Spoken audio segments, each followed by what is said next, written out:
In the beginning, there was one. Well, not really. There was more before, but not like this. This isn't the first, not by a mile, but it is the beginning of perfection. And I mean that. There are certain games that create a formula that is replicated over and over and over. 2 plus 2, 2 times 4, -2 times -2 equals 4. They all look the same and play somewhat the same, but they're different, so don't be fooled. Every game that becomes successful spawns clones, but only the strong survive. Wwf Smackdown started something special during the time that this game came out. A formula so strong that it lasted 2 decades and counting. There have been replicators, there have been imitators, but only the strong survive. WWF Smackdown, the show, debuted on April 29th, 1999 during the infamous Attitude Era when wrestling was at an all-time high. Capitalizing on the success of SmackDown, the show, WWF Smackdown, the video game, was released on March 2nd, 2000. The game was an immediate hit with wrestling fans and PlayStation owners alike. At the time that SmackDown, the game, came out, it was definitely impressive. There were other wrestling games during this time, but nothing offered what SmackDown could. Well, maybe WWF No Mercy, but that doesn't matter. What does matter is the legacy that this glorious game was able to spawn after its success. When I tell you wrestling games were in a good spot after this, it's an understatement. They were some of the best co-op games you could play with your friends and family and have what I like to call dumb fun. No try-hards, sweaty hands, or mom spaghetti in sight. Just pure, dumb fun. Bruh. Yukis knew what we wanted in a wrestling game. They watched wrestling during the time, took the absurdity, and transferred it into a video game. When people think of a good wrestling game, think of Yukis. For a game that's from the 2000s, this gameplay is ahead of its time. It was so good, in fact, that it was reused and tweaked slightly throughout the years, which you'll see down the line. Although this is most definitely the most bare bones mechanics-wise, it still gives you plenty of options towards getting that 3 count. You have plenty of different grappling moves depending on the situation you're in. Moves in the neutral, in the corner, on the floor, and so on. Grappling moves in this game fall under 4 categories, those being powerful, speedy, technical, and roughneck, whatever that is. So, as you can guess, powerful moves give you moves that have impact. Moves that try to put your opponent through the canvas and have them waking up in the ICU. Speedy, as the name implies, are moves that are all about just pizzazz and flash. These moves are actually pretty good to mix in just because they can outspeed other moves strike-wise. Technical is all about good old-fashioned wrestling. We got your suplexes, your body-to-body slams. Basically, if you want to be a bland piece of nothing, go for the technical stuff. Now, the last one, roughneck. I don't know what the hell roughneck is, if I'm being honest. If I can take a guess, it's maybe a hybrid of technical and powerful, but then again, don't take my word for it because I have no actual clue what this is. The roster is made of wrestlers all from the Attitude Era. You have your mainstays, Stone Cold, The Rock, Triple H, Undertaker, and so on and so forth. A solid number of wrestlers with movesets to distinguish them all based around the 4 categories. Each playstyle was unique to the character, making them feel like who they're meant to be.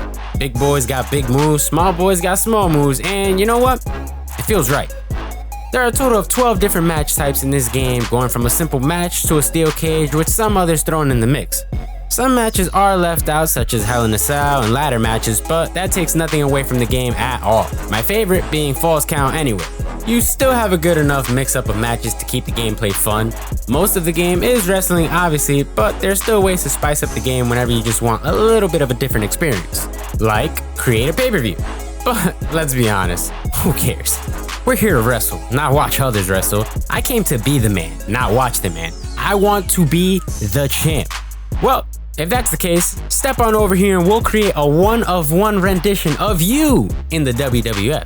Okay, so the creative wrestler wasn't the greatest thing ever, but it was more than enough to keep you interested if you wanted something different. Sure, it's just a mix of different character assets, but if you mix it up enough, you'll get something interesting. So now, you're your own man, or woman.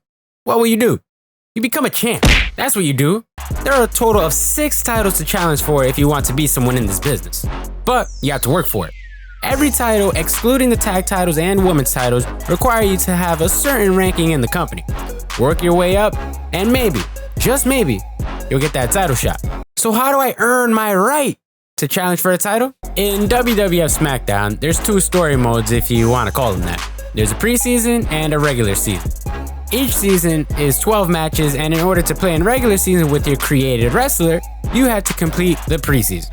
Preseason is the same with 12 matches, but it's more focused on your created wrestler and growing in the company. I didn't come into this story expecting anything too crazy, but I was surprised at the effort put in it for sure.